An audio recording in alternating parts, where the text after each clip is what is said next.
the folks watching on onespotmedia.com. I'm Archibald Gordon, live from Constant Spring Road in St. Andrew. It's part of the much talked about government road legacy projects. TVJ's Dashan Hendricks begins our newscast with an overview. Well, thanks, Archie and Doreen. Well, if you've been around the corporate area in the last year to year and a half, even 2 years, you'd have noticed a lot of road work being done, the so-called legacy projects. Constant Spring Road, Barbican, Mandela Highway, and the Hagley Park 3 miles area. Starting first, we're here with the Mandela Highway. We've seen a $64 million project to turn this dual carriageway, which takes traffic westward from St. Andrew into St. Catherine, into a dual carriageway with 6 lanes of traffic, 3 going into St. Catherine, 3 from St. Catherine into St. Andrew, and it is moving about 80,000 vehicles each day, the showpiece of all the legacy projects that the government is now undertaking. But that's not all. We also have legacy projects here in the 3-mile Hagley Park area, where the government will be totally eliminating stoplights, bringing flyovers where vehicles can go over, just as you're seeing now on screen. And that project is a $58.5 million project to transform this area totally in terms of moving traffic more freely. The third project is in the Constant Spring Road area, where the government is moving basically a part where the road is just a dual carriageway with single lanes to double lanes. That project will cost some $20 million, a total of $144 million being spent right now to improve the road network across the corporate area. Now, meanwhile, at a press briefing earlier this month, Prime Minister Andrew Holness acknowledged some of the shortcomings on the work sites. We asked him whether or not it was a bad idea to have all the projects being done simultaneously. This is what he said. But I think the country has to get used to the pace of growth. And the pace of growth is not one project and a next project. And it is the synergetic effect of having several projects all moving together, which literally forces the expansion of your absorptive capacity. Because it gets people to the point where they say, you know what, I need to bring equipment in to participate in this. And it creates its own dynamic. The dislocation, however, has to be better managed. Commuters and motorists alike have had to endure the inconvenience of the roadwork in the corporate area. Along Mandela Highway in St. Catherine and Marcus Garvey Drive, motorists have created their own detours to escape the traffic nightmare. Now, TVJ's Kalisha Williams has made the trek and now joins us live. Kalisha, what have you been seeing? Well, thanks, Archie. Well, the traffic now in these residential areas has been significant, and based on what I've heard, it has different meanings for the residents. While some people complained about limited traffic signs and reckless driving, for others, it's an opportunity for business. Take a look. This is the traffic nightmare motorists using Marcus Garvey Drive in St. Andrew face on a daily basis. The traffic was always here, but it has worsened since work started in April to improve the 3 miles area and Hagley Park Road. To avoid the congestion, some motorists detour through Majesty Gardens, a stone's throw away from the heart of the construction. But the detour traffic is annoying residents. I have to stand like 2 minutes before I can cross my street.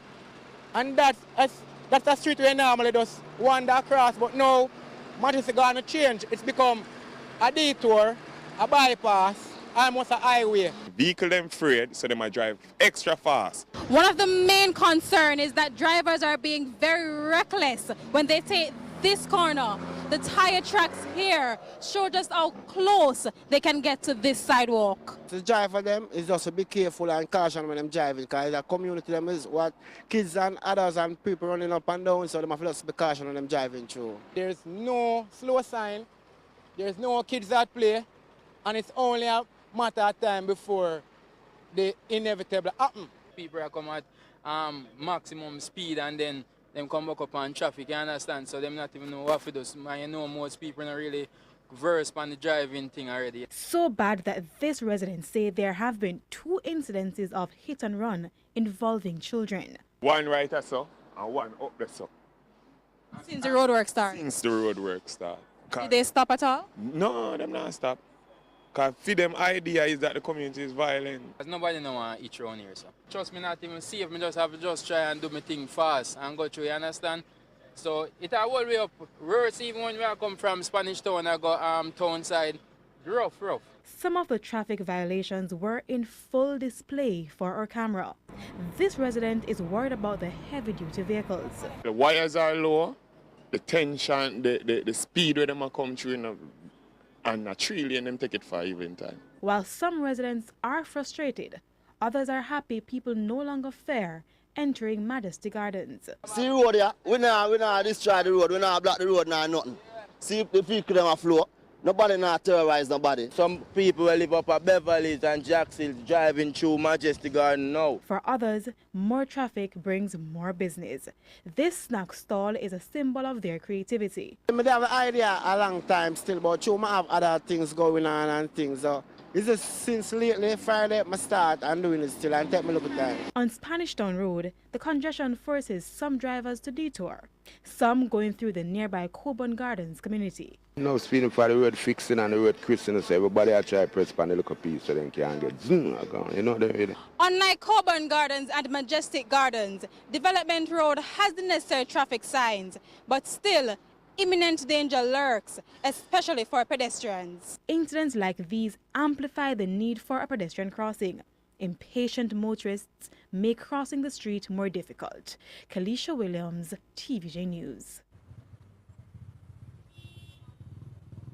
Now, in the meantime, there are also concerns about the dust nuisance in the 3 Miles area.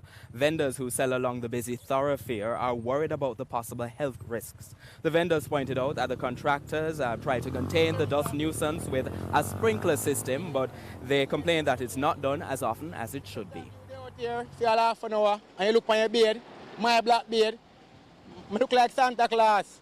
It turned white. Yeah, and basically, them can't wet the place more, man. You know, just wet the place like every 15 minutes. That's hard. If you look on the place now, beer, all I dig up, everywhere, dust everywhere. And when we have to inhale this and live in this. And yes, that's my office, you know. So my office get messy right now. Since the building up of the traffic and the road highway, it really kind of don't really satisfy me that much. A whole heap of dust we kind of get, you understand, excess amount.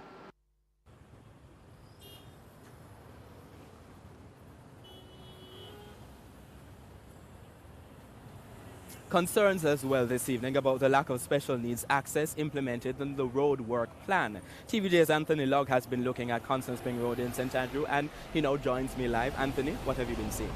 Well, Archie, as it turns out, motorists aren't the only one affected by the road work going on along the Constant Spring Road.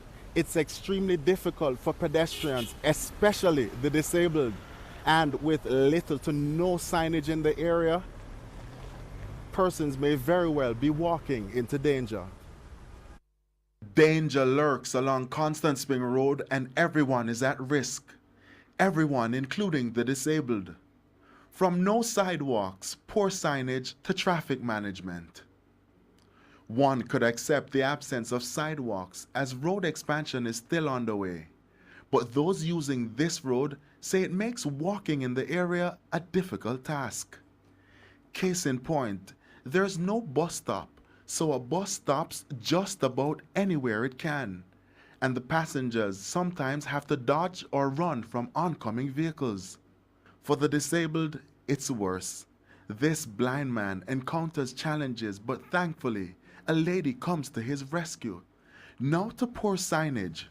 All pedestrians using Constant Spring Road are forced to use this side of the street due to work being done on the opposite side.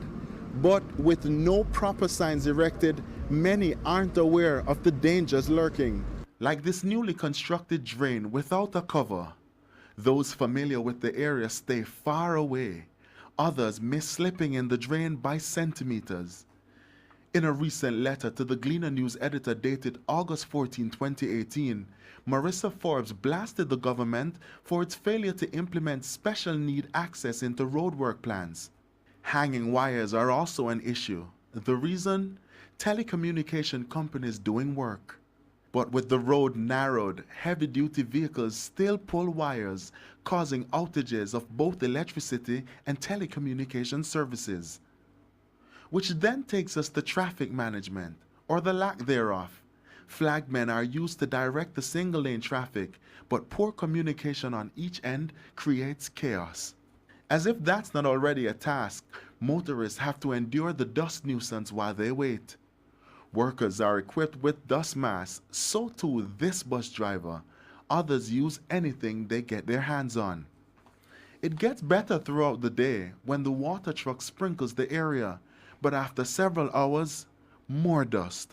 So it's clear there are safety and health risks associated with this leg of the project, which is expected to help boost economic activity. But in the meantime, those who use the Constant Spring Road want better days before someone gets hurt. Anthony Lugg, TVJ News. Still ahead, back to school is days away. How will the traffic be managed? And in business news, renewed concerns to fix the country's high trade deficit. We'll be right back. Welcome back, continuing the news, and we now rejoin Archie on Constant Spring Road.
Welcome back to Primetime News. I'm Archibald Gordon, live from Constant Spring Road in St. Andrew. Now, we've been talking about the government's road legacy projects. The increased road construction in the corporate area is resulting in longer journeys on the road and less time in the workplace. Private sector companies are now arguing that more staff are coming in late and leaving early to beat the traffic. Our business reporter Andrew Laidley has that story.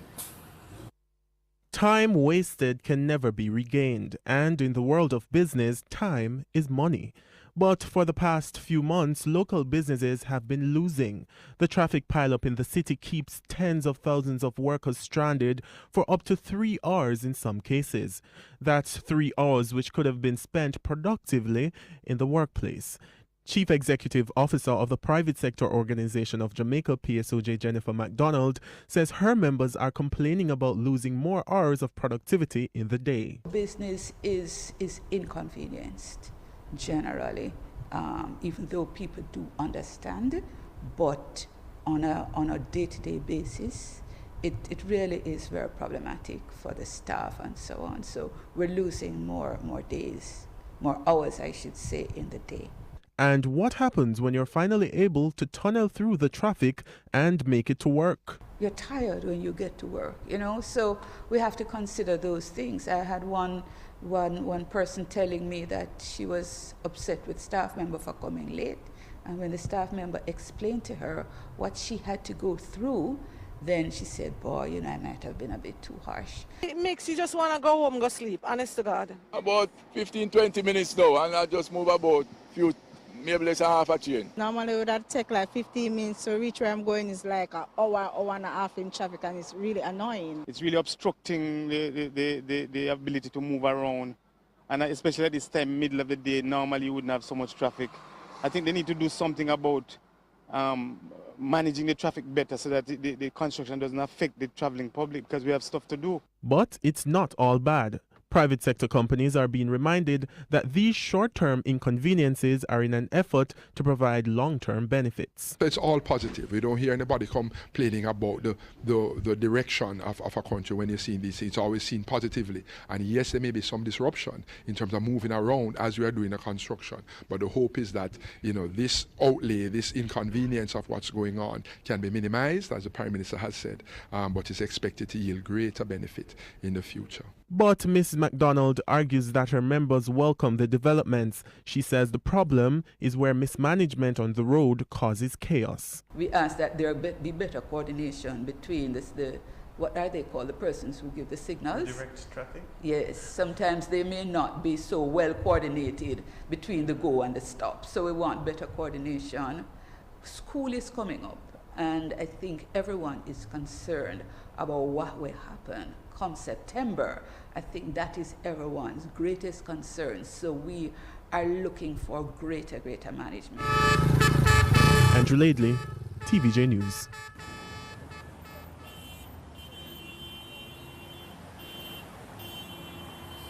Concerns as well about the overall management of traffic flow. Now, TVJ's Vashon Brown has been speaking with the head of the Police Traffic Division, Senior Superintendent Calvin Allen, about that issue as well as other issues expressed by motorists. All right, thank you so much. As you said, I'm here with the head of the Traffic Police, SSP, Calvin Allen. First of all, SSP, a lot of people feel where the roadworks are, the traffic management there is just poor. How do you respond to that?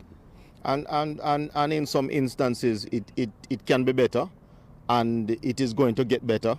We are aware of the corridors that are currently undergoing construction, and sometime in terms of the many demands based on the number of areas that is currently being treated with at the same time. However, we are committing to ensure that the presence of the police is far better than what it is now.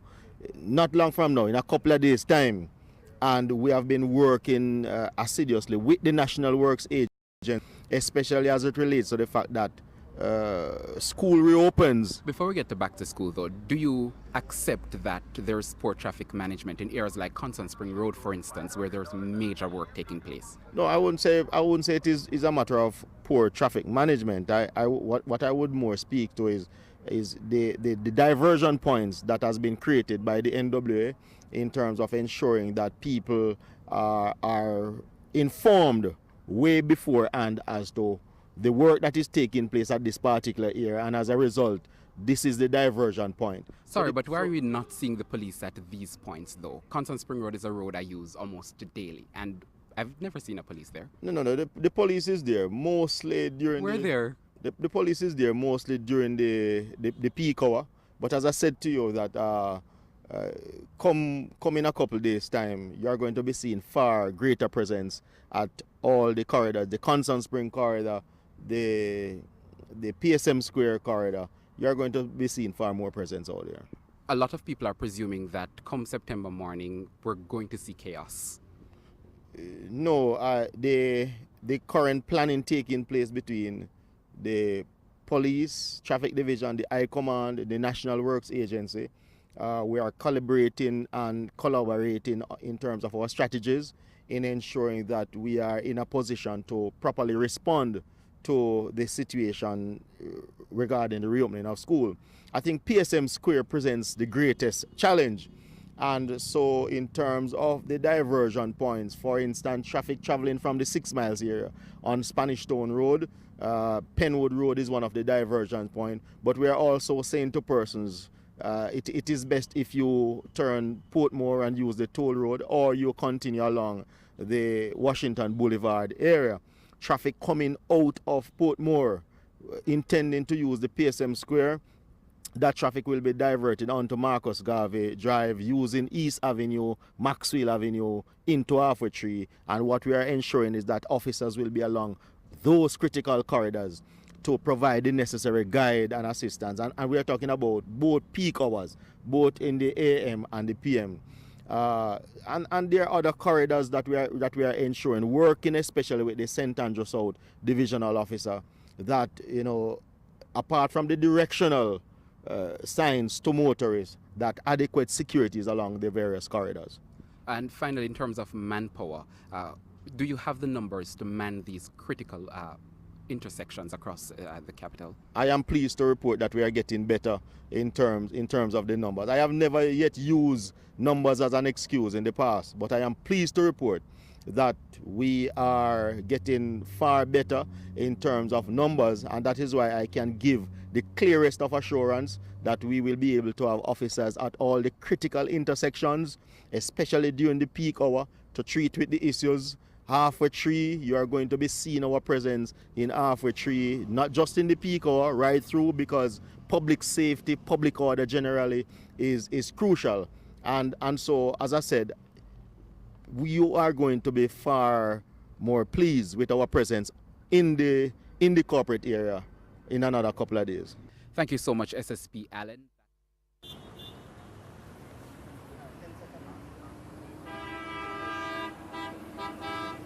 Now, adding to the road chaos along the corporate area, the National Water Commission's $45.5 million US dollar improvement program to replace old underground pipelines. Now, under the 5-year program, the agency has signed a partnership agreement with the National Works Agency to reinstate roads after they have been dug up.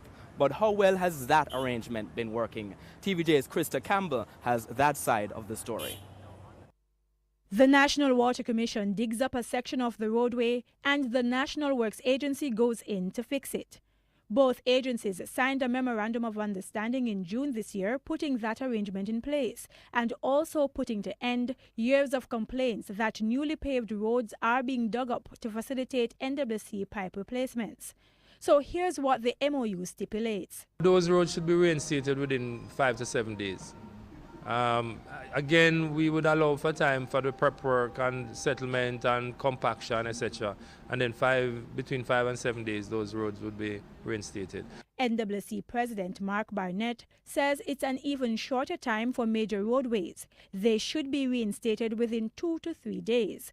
But has that been happening?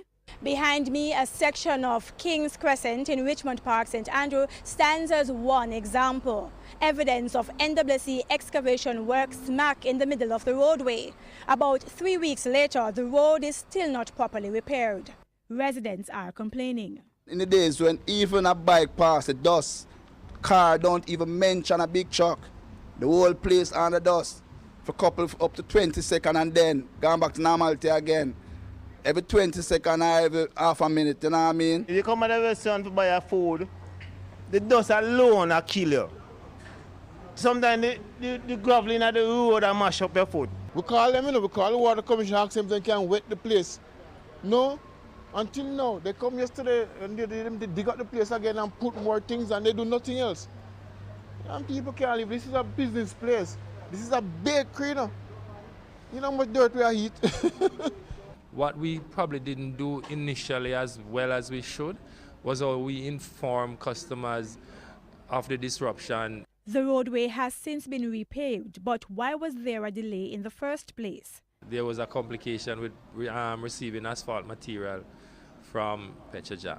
In fact, there was a serious shortage. And so that complicated our own process of actually improving the reinstatement on a timely basis.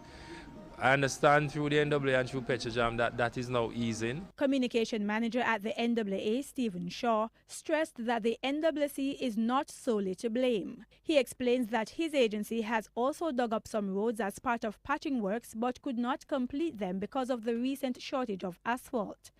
Those delays aside, he says as the road projects continue and with the new school year to open in another week, steps are being taken to ease the traffic congestion even on alternative routes. A number of intersections where we're putting in new traffic signals. We're improving those that existed already. Krista Campbell, TVJ News. No, we're going to be discussing some of those issues now with the communications manager of the National Works Agency, Stephen Shaw. Stephen Shaw, thanks for joining us. Let's take some of those issues one by one. First issue there, public safety. Why the absence of detour signs? I wouldn't say that there is an absence. What I would say is that there is a severe need for us to improve in respect of where that is concerned. We have been speaking with the contractor, the main contractor being China Harbour Engineering. We have been meeting with them, and they have given us some undertaking, some commitments, and we are going to be holding them to these commitments that What they are have their given commitments? to us. Well, pretty much to improve the situation as it is, as persons would have experienced. And I think based on our own reconnaissance on the ground, since we have been meeting, we see where improvements have been made, but we are still asking for more, and we intend to do better going forward. Is there a timeline on that, or are you just taking them at their word? No, well, for example, we met today. Again, we had a couple of meetings last week. We met again today, and we put that issue squarely on the table. Again, there are some things that we expect before the end of this week, because we are going to be making significant changes come next week as it relates to traffic movement around the city of Kingston. And these changes, we are going to be speaking to them when we speak to the media on Wednesday in a formal We'll get way. to those changes in a moment. But if people do not see these improvements, they can call you at what number? Our numbers are always available, 926-3210, and those numbers go up to, it goes up to 9. The Communication and Customer Services Department directly, 733-4178, and that goes up to 83. All right, let's talk about pedestrian access, another of the issues raised. We can see that here along Constant Spring Road in St. Andrew. I'm standing in the direction that's heading towards Halfway Tree. If I get off on a bus here, how do I get across the street? Well, the usual thing would be to use the traffic lights. That is what we have. But these traffic lights don't stop at all. Well, you do get facilities to make right turns, and so we expect that persons who are turning right, they will yield to the pedestrians. That's how the intersection has been configured. Certainly, going forward, we know that when the works are completed, the situation is going to be vastly improved, because there is going to be a median down the middle of the road, and of course we are going to be ensuring that the crosswalks are there.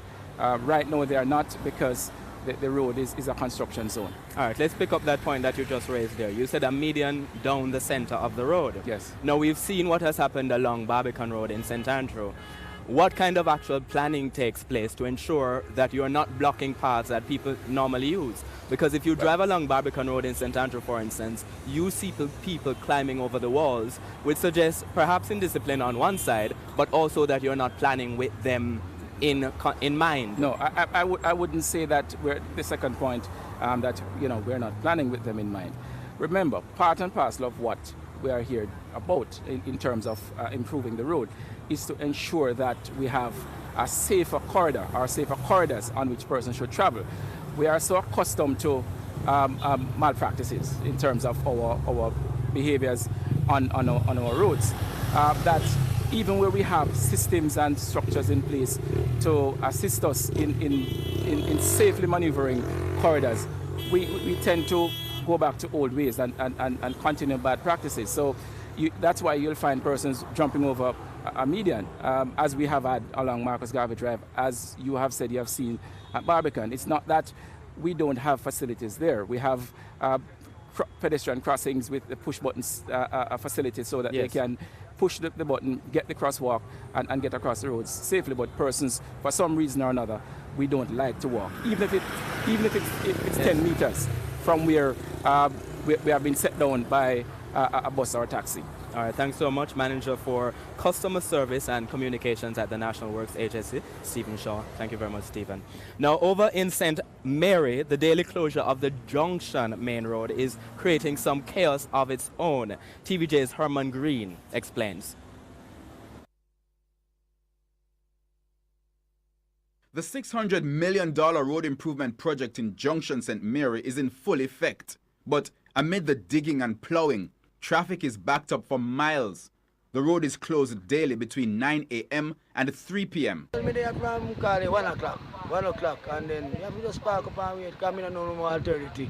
As we found out, it's easier to wait than to take the alternative route. A half mile of road, and I have to drive 38 miles, and come back out, come drive 22 more miles to get to town, Because when we cut off the street and go through Richmond and come up out at 38 miles, I drive to cut off half mile of road. And come back and drive 20 and more miles got out, so 50 and mile I drive every day. You know. Call me I drive the 60 miles for the day to reach at town, back at town and come back, we cut out half mile of road. It now work out for we, the small bus. We run from Cassington to Anataby. Because our passenger them is from Cassington to Anataby. So you have Randy-Hole, Devon Pen, Broadgate. I mean, you know, really for the Harlem people there. We will suffer. If we go around the road, we will come out of Randy-Hole and we have to pay again to come down the road. And so, some operators have had to increase bus fares, a necessary evil they explained, as the trip is longer. Passengers have also had to rethink their commute. I was supposed to be at work from 2, but I can't. I have no other choice because if I go around the road, I'm going to reach at 5 o'clock. So I have to just wait here until the traffic is open and reach work like about minutes to 4. If you're a stranger to the area, I think most of us are angry because we saw no sign on the road indicating that the whole road was closed. There's a couple small signs saying construction, but we figured there might be one lane passable, a bit of a slowdown. he had been waiting for 3 hours. The people say they are happy for the development. They, however, offered suggestions as to how the commute could be made easier. It's like when you see this line of traffic, one truck gone already, you know. So, tell me, you know, we have look how much amount of vehicle right here. Then they could have let it through like every 5 minutes or so. All I'm gonna do, arrange something, if I even pan the riverside, the river course.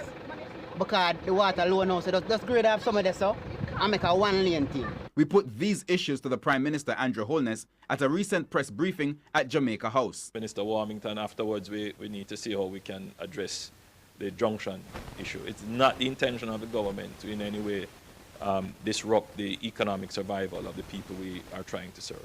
Herman Green, TVJ News.